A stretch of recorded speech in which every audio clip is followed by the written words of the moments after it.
Everyone, let's welcome Molly, Knox, Ostertag, and Cassandra Khaw to Dragon Talk. Yay! Yay! Woo! Hi. Yay! So excited. What a lineup today. Yes. This is we are awesome. talking to you two because you both contributed in very different ways to Van Richten's Guide to Ravenloft, which is coming out on May 18th, very, very soon. And we've talked to Molly before about all of your adventures in, I really remember going into LARP school is what I remember calling it. It was a summer camp. It wasn't like a school, but I know, that but would be great. But LARP school, I mean, it's a solid concept, and I think that someone has to do this and make $1 billion. could be the next graphic novel trilogy. LARP school. LARP school. You can take that, Molly. It's all yours. And Cassandra, this is the first time we're talking to you, but I feel like I've been following you on various social medias for a very long time. So I'm very excited to get to finally talk to you. It's awesome. Glad for the opportunity. Yeah, Nice. and you've been making tons of content, I guess is the word, but writing for video games as well as your own horror novella and things like that. So yeah, why don't you talk a little bit about your experiences with the horror genre, and then we can later on in the interview talk more about specifics about Van Richten's. But yeah, let our listeners know a little bit about yourself. I'm really into Splatterpunk, even though I do not agree with a lot of the aesthetics practiced by people in the genre. But I have this really, really deep love of gore, anatomically correct gore, which is probably due to the fact that my parents, for some very obscure reason, decided at the age of 8, I absolutely had to watch John Carpenter's The Thing with my eyes open. And needless to say, that left a little bit of an impact. And Wow. horror has kind of always been a part of my life because growing up in Malaysia, the country was really steeped in ghost stories. Everyone had their own ghost stories. Everyone had an account about how they almost survived this or that. As teenagers, we all snuck into abandoned houses and old hospitals trying to find ghosts while telling each other we are going to get killed by them because we weren't very bright at that point. That is a classic teen experience. It is, isn't it? Going into somewhere scary and then trying to scare each other as you're Yep. doing it. Yeah, that's awesome. So splatterpunk is a term actually I don't know. What does that term exactly embody? I use it very loosely because the genre as a whole tends to have a lot of exploitative material. But it's basically anything that's really focused on gore, violence, weird body horror stuff. I'm fascinated with our relationship with our bodies and how it might transform, less so with what some older writers, to put it delicately, have become obsessed with. Right. So it's the psychological things behind it that are interesting, not necessarily the blood and viscera. Well, the blood and viscera too. Very oddly enough, for a large part of my life, I really wanted to work in forensics, but it came to a point when I was going to go to college, and my mother was like, "No, absolutely not. No daughter of mine is going to play with corpses." And I'm like, "Well, okay then." Oh, play with corpses. That sounds so It fun. was very distinct. No, this is not happening. Man. One of the So you're best. gonna write about them. Yeah. Yes. One of the best cartoonists I've ever hung out with, Gus Storms, studied in in a cadaver, what's it called? He would do dissections on bodies and study the way the musculature worked. And he's so good at drawing forms and drawing how it all fits together. So I always thought that was really cool that he got the really starting at the bottom and figuring out how a form works.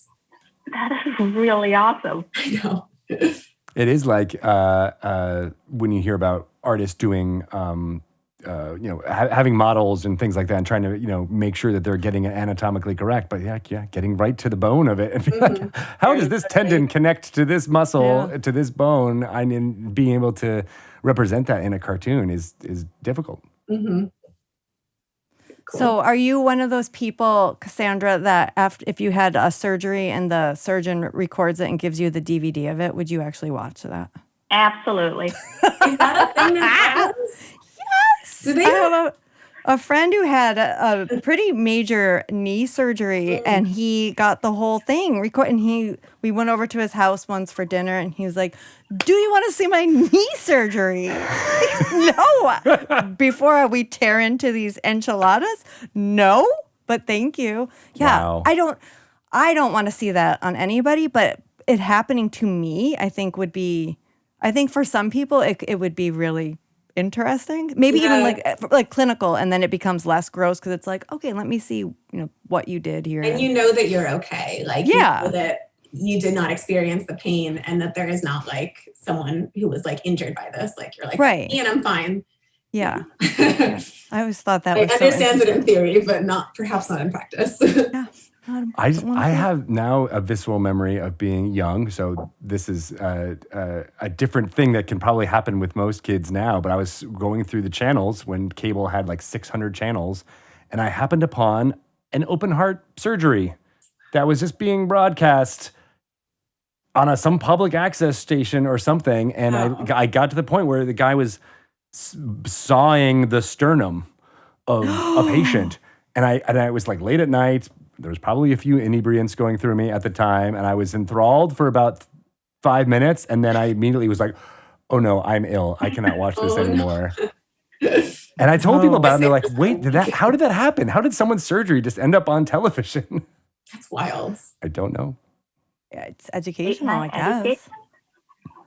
Yeah, right. Or maybe it was someone like you were saying, Shelley, who just had the DVD and then had the public access hour on Chicago from 3 a.m. to 4 a.m. Yeah. And here, I'm going to put this I'm going in. to watch my open heart surgery. To each their own, right? Right. Each their own. Molly, we talked to you about your graphic novel series and all that stuff, and there's a fair amount of horror in The Witch Boy and the sequels, right? And so was that something that you've been working with in the fantasy horror blend?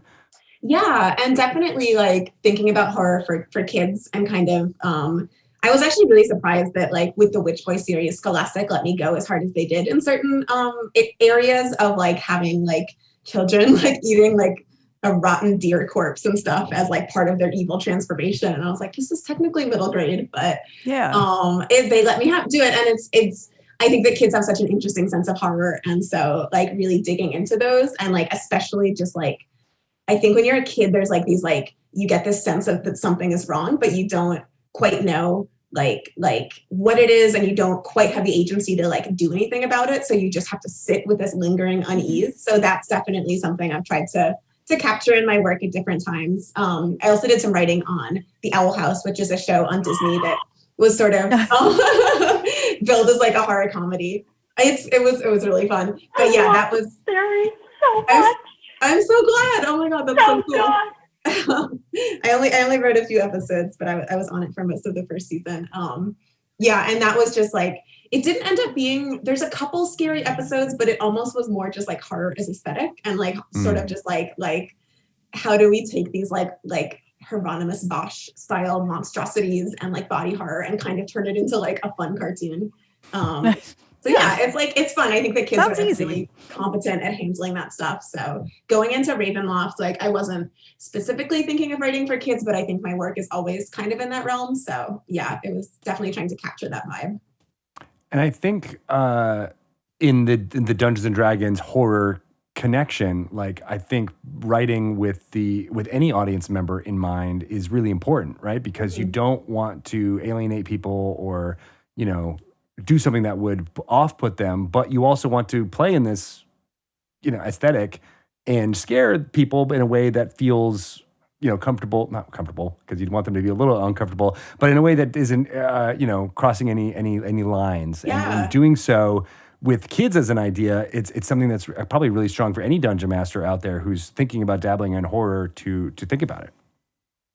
And like incredibly cathartic to get to explore really scary situations and know that ultimately you are safe, and you're with your friends, but to still get to feel those experiences, I think is like the why we love this genre in general. Yeah, absolutely. Yeah. My daughter is into scary things. I don't think she hasn't seen any real, well, quote unquote, adult horror movies yet, but she will go to the Goosebumps and Yeah. very drawn by even just the thumbnails on Netflix that are more horrific. She'll be like, "What's that? Tell me about that.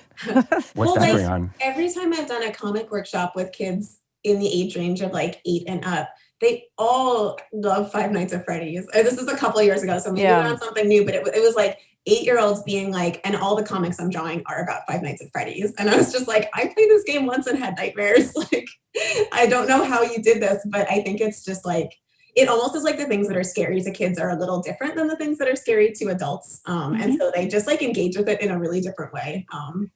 I was a scaredy cat as a kid, so I don't understand it, but like I support them. Yeah. Yeah. I have similar to Greg's daughter, my son he likes horror too. Like when he was really young, he loved Scooby-Doo, and I know other kids were like, even Scooby-Doo was too much for them. The parts of like the movie Trolls that made kids cry, he was just like, what? Loves Goosebumps, and he's obsessed with Pennywise, although he's never seen it. Oh my God. But he's obsessed. We had a trick-or-treater, I think not last year, but the year before, who was like a 4-year-old dressed in a Pennywise costume. I love baby Pennywise. What is your like understanding of this character? Like, I mean, they could have parents like Cassandra who made them watch The Thing at 8. Like this is a future horror writer right there. That I love they it. will one day say, when I was 4, my parents made me be Pennywise for Halloween. And that was the pivotal moment for me when I knew I'm going to write horror. Mm-hmm. Yeah, I think there's almost, and maybe this is similar to like watching a DVD of your own surgery. Like when you're scared of something, you kind of gravitate towards it and almost try to turn it into like your friend. You know, like he tries to position Pennywise as like, no, Pennywise is good. Pennywise is my friend. You know, so Pennywise won't. I know. But I wonder if there isn't like a way of trying to, it's something that is very, very scary and turning it more into like a common or just not, I know, having more control over it, which is a long way of saying playing horror in a game like Dungeons and Dragons can also potentially give people that agency as well to, I'm going to take control of this thing that is scaring me because I now have the tools and the means in which to do that. Maybe. And the knowledge that it'll be over and can be over at any point is slightly goes too much. Yeah. And there's that kind of safe place to explore that. And if you're in the right group and you've talked about it in advance, you can always stop things too if it does go too far. Yeah.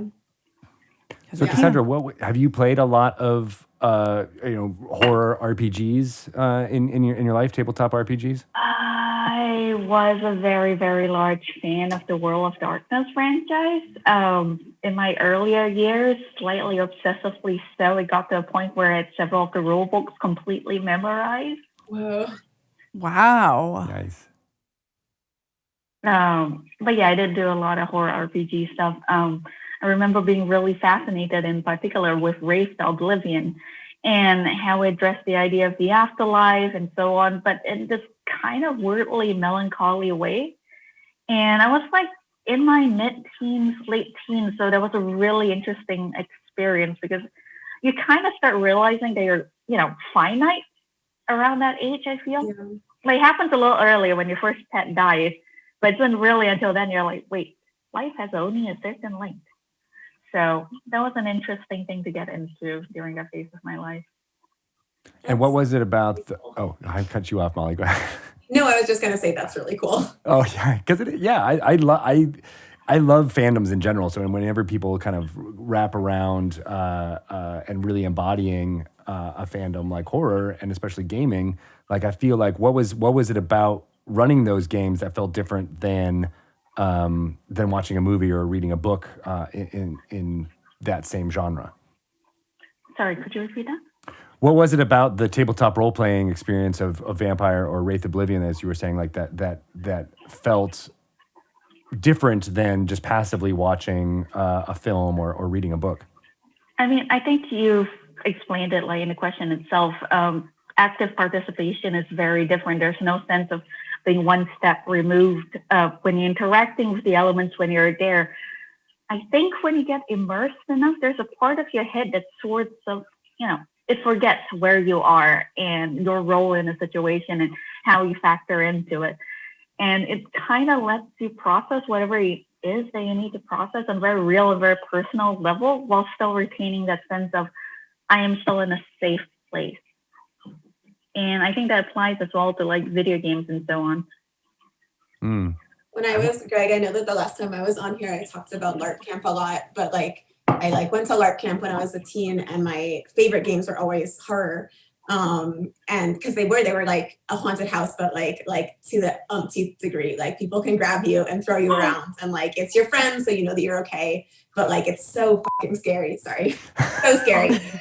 But like the note of like being a teen and like having that like life affirming moment is really interesting, because I remember being like, I think 17 and playing in a horror game and like fighting so hard to survive, and just having something click where I was like, I'd lost a couple people recently. I had someone in my life who was like suicidal, and it was like just this thing of like, oh, I really want to live, and I'm like fighting to live right now. And that's something I've never done in my real life, to like actively fight for my life. And it was really affirming and really like powerful. And it just, yeah, it's like that age is like, I don't know. I think it was like, I just found it like incredibly like helpful for the rest of my life to sort of have that experience. And it can be more, I don't know, democratizing, I guess, because fantasy has that idea too, right? Like you're fighting against these evils, but there's almost always this, and then maybe this is a bit of a trope, but the hero's journey, like you're destined to have this fight. But horror doesn't have any of those. Usually, it's usually just like you're just a random person who is stuck in this really horrible situation, and you have to fight for your life. And there's something more visceral about that than people can identify with. That isn't Frodo, right? It isn't like you're having this destined thing. Well, as I said that, I'm like, wait a second, Molly's gonna. Peter Jackson was a horror director, and I think he brought many elements of horror into Lord of the Rings, and Frodo is a very vulnerable protagonist. I could talk for 5 hours, so I'm gonna stop now. As I said that one, I'm like, that's actually not the best example, because he is probably the one character who is not destined to get the ring, but that's why he's so good at it. And he's always. I showed it to a friend who had never seen it, and she was like, he's always getting stabbed and grabbed like multiple times. I was like, yeah, that's the Frodo Baggins story. So I think that but a lot of classic fantasy, it is like an empowered protagonist, and that's its own power fantasy that's empowering in its own way. But like horror is specifically so vulnerable. Like there's a reason why so many horror movies focus on like young women, like we're running around in like not a lot of clothes, and like partly it's sexual, but also it's like that is so vulnerable, and it's that is the point. Like the point of the horror movie is to convey pure emotion, and it's pretty cool as a medium. I really, really love horror movies so much. I think it's also interesting how different genres of horror touch on different fears specific to like our species and so on. Cosmic horror is that unease about the alien world, the oceans, things we're not completely certain about. Body horror, which I can't talk about far too much. I've found really interesting because I think it connects with the fact that we all know that we are actually completely unaware of what's happening under our skin. Like we're sort of aware that like we have organs going, but we have no idea if there are any parasites in there, if the parasites are tunneling through, the walls of our heart trying to get somewhere else and things like that. Is there a tumor growing? Is there our arteries constricted? We have no idea about anything that's happening inside our bodies. And it's interesting how body horror just kind of leans in, grabs and goes like, remember that thing you try not to think about? And I think every genre of horror kind of does that in a slightly different way. Yeah, dials up the fight or flight that we all have inside of us. Yeah, very much so, like memento mori, remember you will die. And that's every time. It's like, maybe you'll die from aliens. Maybe you'll die from bacteria. Maybe it will be a cult. Let's find out. At least not a cult. That's terrible. I know. Yeah, that's not what I'm doing with fun ones. That is what I wrote for the D&D book, though. So Sorry, Susie. Yeah, so I talked to Wes for A Lore You Should Know about that domain of dread, I think, already. So yeah, why don't we transition to talking about what, because a lot of those genres you just mentioned, Cassandra, are detailed in different little mini settings within this book. So yeah, Molly, you want to talk about what you wrote for Van Richten's Guide to Ravenloft? Yeah, Wes Schneider approached me and gave me a sort of bunch of options, and I chose the folk horror option because I came from upstate New York. Yeah, thank you for the approval. And like knew a lot of like Wiccan people and went to like Beltane bonfires and things like that. That was my childhood. And so I knew that there was like something there that I could really connect to. And yeah, it was just so fun. It was fun to watch a bunch of movies and do a ton of research and just, I'm not sure if it made it into the book or not, but I sort of sat down and wrote a paragraph on just like what folk horror is quintessentially and like how it is this fear of the natural world kind of like being more powerful than we are, and this fear of kind of like these like natural rhythms that do not care about humans. And so like it often involves a cult who is kind of keyed into these natural rhythms, but there's like this like natural sense of order that's very cruel that will result in people dying, and like the cult doesn't feel the same way about it than most people do about death. And so it's like it's interesting because it's one of those things where it's like it could feel really positive. Part of the domain is this small enclosed valley where they're all in this kind of like nature worshiping cult. And one of the questions for characters, if they're building like a character in the world, they have to ask like, why do you love this village so much? Why do you love being in this cult? Because it has this kind of positive, like naturalistic side, and then it has this really dark and vicious and brutal side. And that was really fun to play with. Yeah, there's something, and we'll talk about this, about some other parts of Van Richten's Guide to Ravenloft, but the thing about folk horror for me is always this idea that the pastoral or the rural is good. You know, like, oh, it's great to have a farm and have a big family and everyone gets together and they have May Day celebrations and, oh, we have to put the person into the, thing with the bees. Yeah. And you're like, wait a second, all that was great up until this thing that gets, it plays with our ideas of what is good. And we do I think especially if you're like a millennial living in a city, like we all want to go live on little farms, but then it's like when you do that, you have to understand the cycle of life and death, and you have to be comfortable with like butchering animals and watching animals die and kind of like engaging in that cycle that is really, we're very removed from it in a lot of ways of modern society. And so it was like really interesting to dig into where it's not even necessarily a bad thing. It's just this reality about nature that, again, like this genre of horror reminds us that we are just connected to nature, even though we try to set ourselves apart from it. Farms are scary. They are to like the urban dwellers. There's an outsider that always seems to be like the setup. I was just going to say, the thing that you said, Molly, about us being slightly disconnected as city people from rural living and the cycles of life and death. It actually reminds me the first time I went to a Thai restaurant with a friend and we had like a whole fish. He completely freaked out because he was, I think, about 25 and had never seen an entire fish served. And I was like, where do you think fish meat come from? And he's like, they're always showed up in slabs. And I'm like, what is going on? Yeah, you're like, it doesn't grow in a tube. Like it's this belongs on a thing. Yeah, it is so it's looking at me. Its eyes are looking at me as I'm eating it. It's definitely a thing. Like I eat meat and I try really hard to like engage with that and like do occasionally like butcher my own small animals just so that I know, because it is like you can just get so disconnected and be like, this is just a tasty thing that comes to me breaded in a little lump, and to be like, this was an animal, like it was alive, like I was alive. There is like a respect that's due to that is important. Yeah, absolutely. And it's connecting those ideas in this horrific way that can also be educational in some ways. All right, so Cassandra, what were some of the parts of Van Richten's Guide to Ravenloft that you contributed to? Wes came to me and did the same thing. It's like, here are all these options. Are there any of these that you're interested in working on? And I kind of flying tackled cosmic horror and body horror. And I got to break down how each of the genre works, why they're scary, kind of dig really deep into it. Because I think especially for like body horror, and yes, I keep going back to horror, it's easy to fall into the belief that it's just about the scare. If you pop out someone's heart, the intestines fall out, that's supposed to be scary.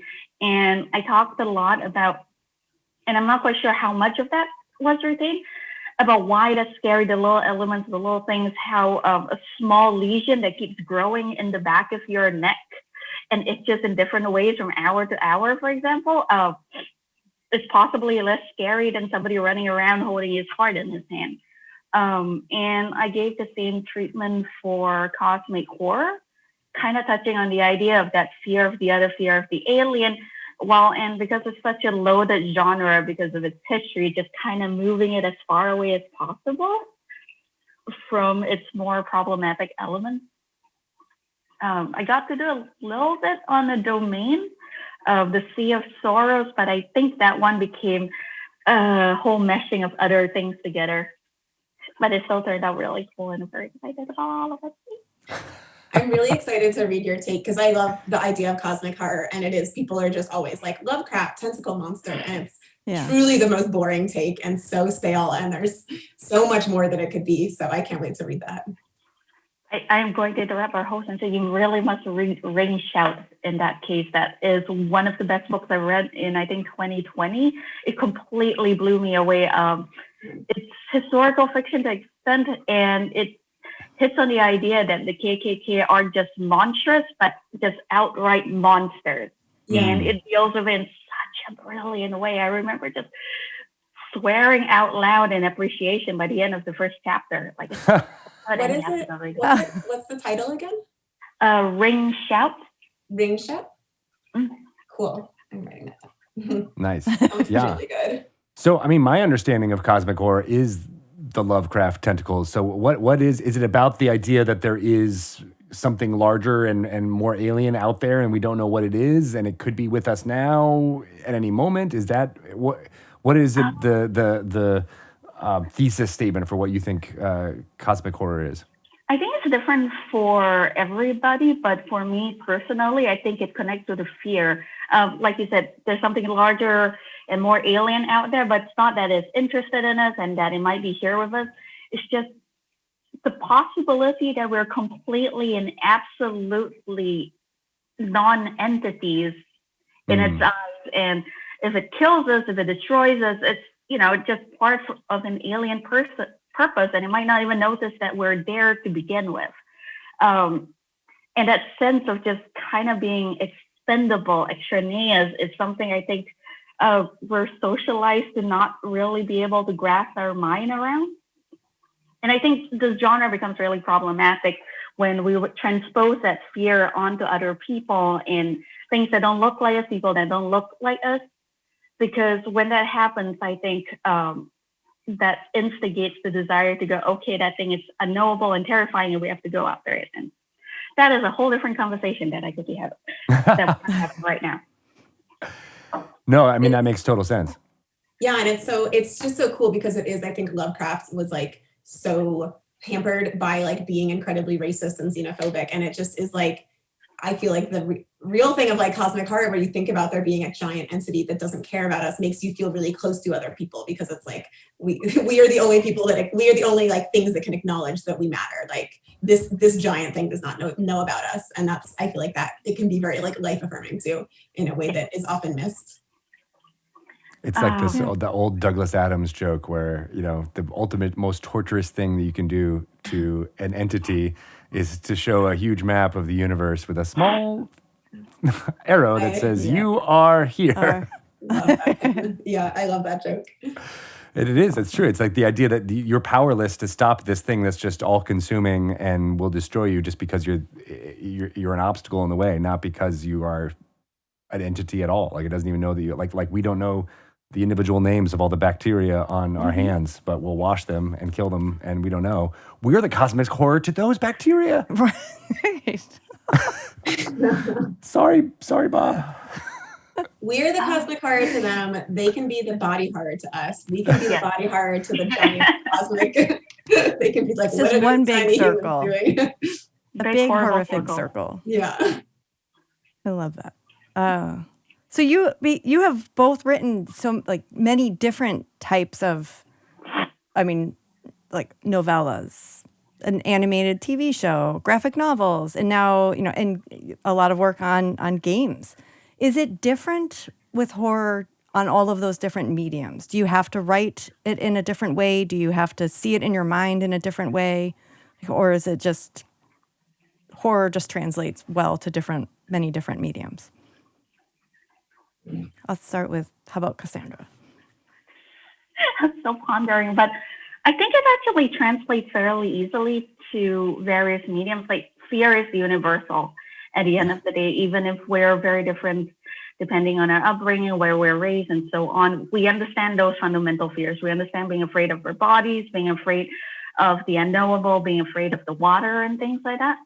I think what's tricky though sometimes is mapping those fears onto whatever medium that we're using.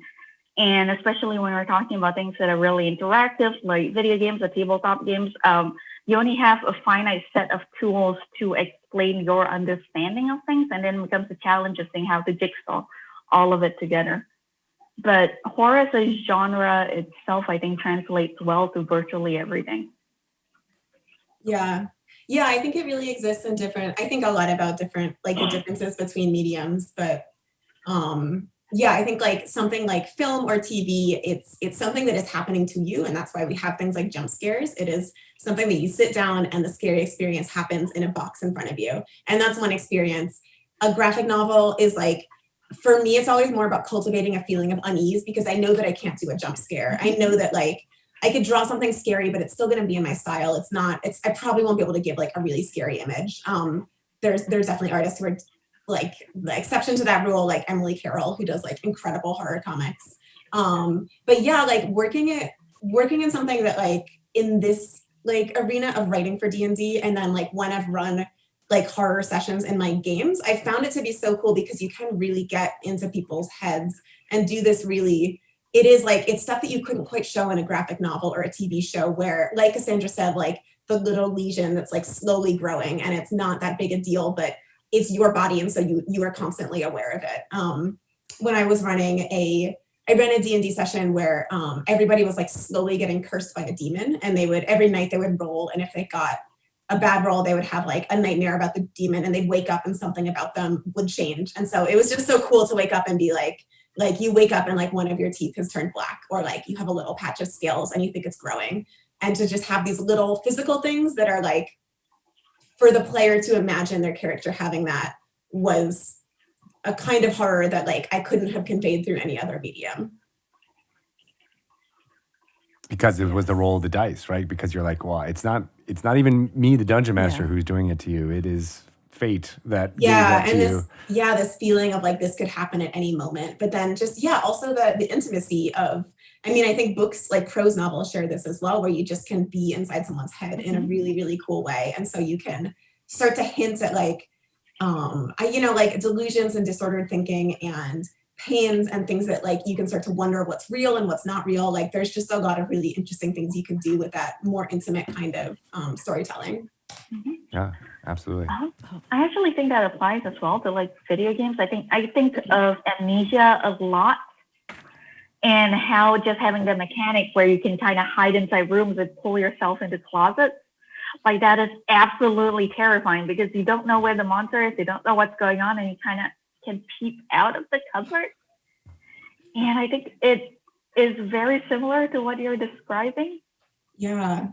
Oh, that's so. I don't play. I don't really that play gives me games, goosebumps. I don't like that either. So scary. I love that. Yeah. Alien Yeah, Isolation it's was really a distressing. lot like that too. Oh God, Alien Isolation. Oh. I couldn't play it, but I watched a lot of streams Yeah, of I people watched playing it. it, and I was like, "Oh my gosh, this is so." I was at a preview event, and there was just, which is usually for a video game thing, it's very, you don't really get immersed, but there is people screaming, in various ways all over, and that somehow contributed to our collective fear while playing the game. It was great, and so it's. I'd love to be able to kind of create that in a tabletop setting. So, what are some tips or some things that we can do for dungeon masters who are probably more in the heroic fantasy milieu to get into the right mindset? I know Van Richten's guide has a lot of guideposts on how to do this for horror, but what are your personal tips or tricks, Molly, to kind of have those type of things in some of the games that you might be running? Yeah, I found that time things, well, so I think like, at least with my players, like they go insane when you hint that there is something. And so it's really easy to create an atmosphere of dread by dropping little hints that something is happening. And you like really don't have to, you like shouldn't show its full face, but just to be like, there is something happening. There's a pattern to these things that are happening to you and you don't know what it is. That makes people really scared. And I think also pulling in like the character's emotional connections, pulling in and being like, oh, that like character, like you said in your backstory that you like had this like torrid love affair with someone. What if he's here now, but he's a zombie and he's undead? And I'm describing that, like to have that emotional connection, then the players are bringing their own level of intensity to it. And that can be like pretty fun. I really like running horror as I feel like all of my dungeons sort of end up being horror because it's just so evocative of emotion. What about you, Cassandra? I think grounding people in sensory detail is especially important. Like letting them know exactly the dimensions of the house, what do you smell, the quality of light outside a room, getting people into the mindset that they're very present in a thing and they have that shape in their head. Because once they do, you can start pulling those little details away. And like Molly said, people get kind of wild about the fact that when you do things like that and they're like, wait, what's going on? And I think it's especially powerful when they know what normal should be. And it could be simple things as well. Once they have that established, like having this moonlight be slightly greener than they remember in the last night, it will definitely cause people to be very distressed after a while, or things moving. Like, wait, is that pot there? Why is it there? Wasn't it in the kitchen? Oh, and it could be just move completely things innocuous. around. I love it's so easy to like drive your players crazy. It's so fun. I just feel like all of mine are like, what's the mystery? What's happening? Like we're paying attention to every single thing you say and like extrapolating a whole story, and it just lends itself so well to horror. Mm-hmm. It seems like it's very easy to like just hearing you talk. I'm like, oh, I don't like that. I feel creepy. And thinking about like the moonlight changing in a different way, or just something out of place. I would spiral. I would definitely be like, well, what? Yeah, something bad's happening. What's happening? It's so easy though, especially in a group, to just pick up on each other's fear, and then it's just like everybody's gonna be scared. Like you can't turn around and look at someone without them being like, what's behind me? What? Why are you looking at me? Which would be fun in a D&D game. One thing I've been trying to create. Sorry. Go ahead. I think it applies to real life as well. Like we're born behaviors that are applicable to our daily existence. I remember being in a car once with a friend, and we were driving down this highway at like 2 a.m. at night. And we saw this box that was about man high, just upright in the middle of the highway. And I swear to God, we spent about 20 minutes just stopping and staring at it, going like, it's probably just a box. Yeah. But what if there's a drive it, but is it? You didn't just go over there and kick it down? Oh God, no. We spent 20 minutes and then we took a different route. We've actually that is such a scary image. I love that because so often it is these things that are real, like, and it's so simple. Yeah. I saw a coffee maker on a chair in a street once, and I was like, what were the things that led to this happening? I didn't go to horror, but maybe it was a sign. I played a lot of, sorry to like plug another tabletop game, but I played a good amount of 10 Candles, which is like a very like narrative-based horror game where you know that your players are going to die at the end, and it's very, very collaborative. It's always one session, but the conceit of it is that you light 10 tea candles and you're supposed to play at night, and like as the candles go out, different things in the story happen, and like if you're like using a trait, I think you blow out a candle. When your character dies, you blow out a candle until you get down to the last candles, and it's the atmosphere. I played it over Zoom a couple times in the pandemic, and having everyone have their own circle of candles, and then like having the screen just get darker and darker. Oh my God. It's really good. I really recommend it. That's a cool idea. I love that. yeah, so I think that kind of thing. I haven't DM'd for a little bit, but I feel like I would love to bring in some elements of like candles and like atmosphere if the time of day is right. I mean, like soundtracks are always great, like spooky soundtracks. Yeah, there's a lot of ways to build up the atmosphere and just make everyone a little bit tense. Yeah, and Sirenscape is a great soundboard that can be used for Dungeon Master to create those kind of soundscapes as well. I'm experimenting with something in my game that I'm running now, where I want to kind of create like a recurring villain or monster for them, but I'm struggling with the idea of like, well, every D&D party is kind of set up to like, all right, here's the encounter, we're gonna kill it until it's dead. And how would you suggest trying, not to just DM's fiat and just be like, oh, he got away or they got away, but to try to figure out how to kind of create this ongoing villain that could be similar to some of the big heavy hitters of Jason and Freddy, and like that people will know the catches and the phrases and the things that will make that horror and that anticipation happen if they were ever to see those again, but without having to defeat the monster each time. Yeah. Oh. Yeah, I mean, I think that like people like don't know what the monster's stats are, and so you can keep those things really mysterious. I remember the first like big game that I played, a Coven of Hags was like our ongoing villain, and she we met her first when we were first level, and she was really, really scary.